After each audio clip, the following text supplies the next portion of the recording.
Welcome friends, welcome to new concept, and today we will talk about concept in inelastic collision. Inelastic collision. In previous episode we have discussed about elastic collision. In this episode we shall discuss about inelastic collision.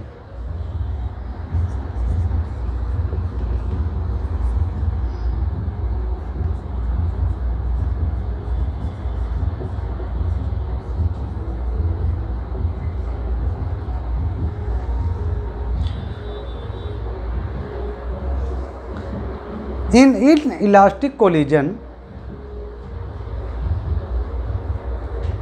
there is some deformation, permanent deformation. There is some permanent deformation occurs between the colliding bodies, so that some kinetic energy of the system stored in form of the strain energy. Okay, होता क्या है कि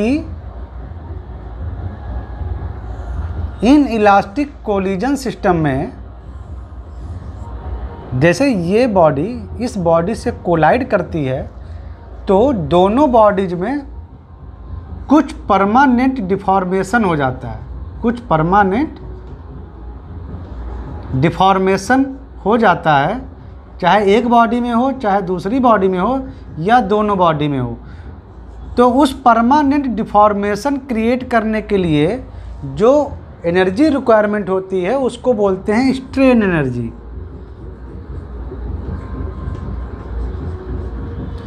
तो क्या होता है कि इस कोलिजन में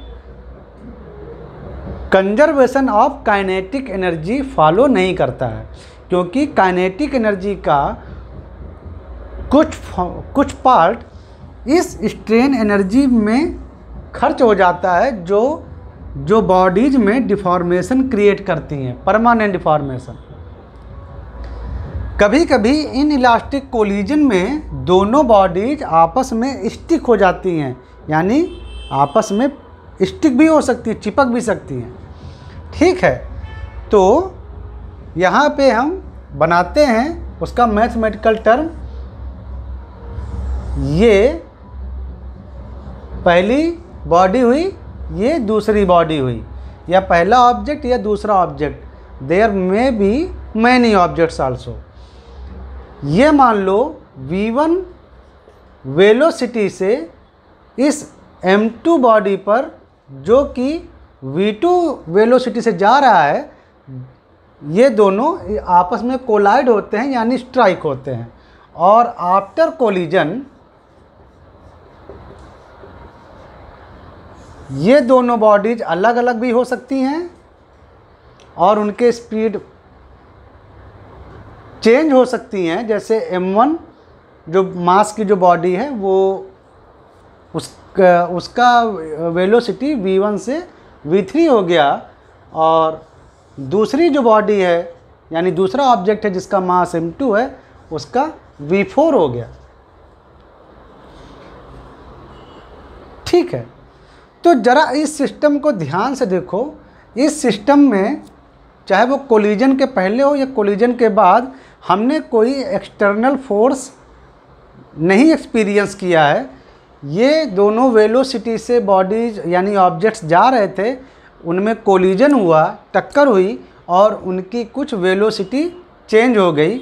दोनों सेपरेट ना होकर चिपक भी सकते थे, यानी एक ही में, यानी m1 प्लस m2 मतलब दोनों चिपक भी सकते थे, और उनकी कुछ स्पीड हो सकती थी, मान लो v5. मतलब अलग अलग भी हो सकती है टक्कर के बाद और चिपक भी सकते हैं. But there is certain permanent deformation after collision, so that some energy is required for that strain energy. Okay, पहले तो देखो यहाँ पर पूरे प्रोसेस में कोई एक्सटर्नल फोर्स एक्ट नहीं किया है, यानी पूरे सिस्टम का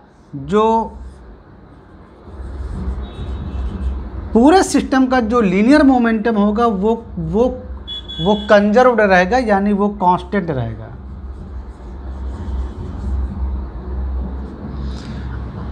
ओके, यानी कि कोलिजन के पहले मोमेंटम लीनियर मोमेंटम का सम और कोलिजन के बाद पूरे सिस्टम का लीनियर मोमेंटम दोनों इक्वल रहेंगे। तो कोलिजन के पहले linear momentum m1 v1 plus m2 v2। Always remember velocities should be written in vector form with proper direction, with proper I J K direction, means x y z direction. Okay, so that your answer will be correct. Okay, और collision के बाद अगर उनकी velocity change हो जाती है m1 m2 की, तो वो लिख देंगे। और ये हो गया आपका conservation of the linear momentum, because in this case there is no external force is applied, so that total linear momentum of the system before collision and after collision is conserved, remains constant. Okay,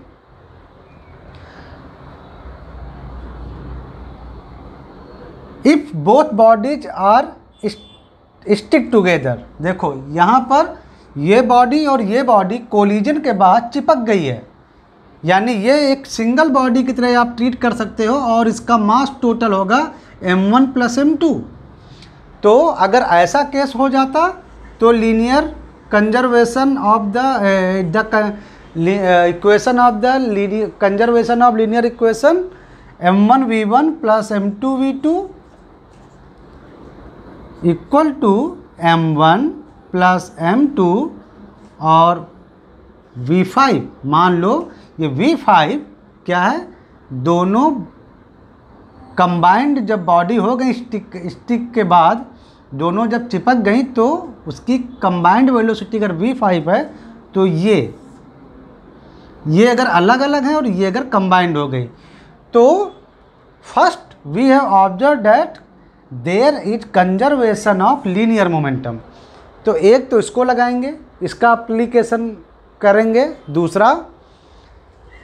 दूसरा क्या है कि शुरुआत में beginning time before collision इन दोनों की kinetic energy कितनी थी before collision, half m1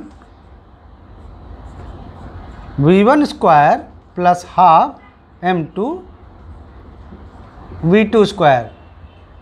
okay, तो ये इनकी काइनेटिक एनर्जी थी कोलिजन के पहले, और कोलिजन के बाद जो काइनेटिक एनर्जी आई है वो क्या होगी, वो है half m1 v3 square plus half m2 v4 square. But ये दोनों काइनेटिक एनर्जी इक्वल नहीं होंगी, because there is some strain energy also produced. इस शुरुआत की काइनेटिक एनर्जी से कुछ काइनेटिक एनर्जी डिफॉर्मेशन के चलते, बॉडीज के डिफॉर्मेशन के चलते स्ट्रेन एनर्जी में बदल जाती है, जिसको बोलते हैं काइनेटिक एनर्जी। आप काइनेटिक एनर्जी लॉस भी कह सकते हो। तो वो शुरुआत की काइनेटिक एनर्जी यानी बिगिनिंग की जो काइनेटिक एनर्जी थी, ये उसी का कुछ पार्ट होता है।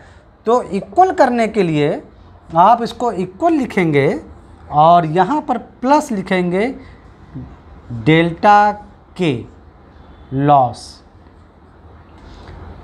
ठीक है, यानी शुरुआत की कुल काइनेटिक एनर्जी का कुछ पार्ट बदल गया, कुछ लॉस हो गया और वो बदल गया स्ट्रेन एनर्जी में, strain energy of the system okay, जो कि परमानेंट डिफॉर्मेशन के चलते है, और बाकी कुछ काइनेटिक एनर्जी में डेवलप हो जाएगा क्योंकि इनकी कुछ वेलोसिटीज हैं। और अगर दोनों बॉडी चिपक गई हैं तो आप ऐसे लिख सकते हो half m1v1 square plus half m2v2 square equal to half m1 plus m2, और कंबाइंड वेलोसिटी अगर v5 है तो v5 स्क्वायर और प्लस डेल्टा के लॉस। तो एनर्जी कंजर्वेशन यानी काइनेटिक एनर्जी कंजर्वेशन ये कॉन्सेप्ट, और लीनियर मोमेंटम का कंजर्वेशन इन दोनों को इस फॉर्म में लिखेंगे। काइनेटिक एनर्जी का कंजर्वेशन नहीं हो पाता है, लेकिन जो एनर्जी लॉस होती है उसको हम लोग इन्वॉल्व करते हैं, उसको लिखते हैं।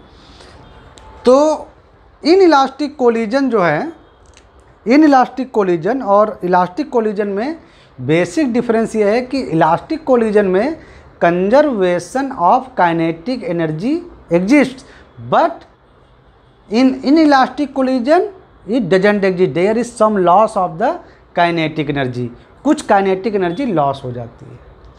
ओके, तो इस चीज़ को ध्यान रखना। अब मिलते हैं नेक्स्ट कॉन्सेप्ट में। नेक्स्ट कॉन्सेप्ट में हम लोग देखते हैं कि कोलिजन में फोर्स ट्रांसफ़र कितना होता है और उसको करेक्टली कैसे लिखते हैं। ठीक है, तो मिलते हैं नेक्स्ट एपिसोड में।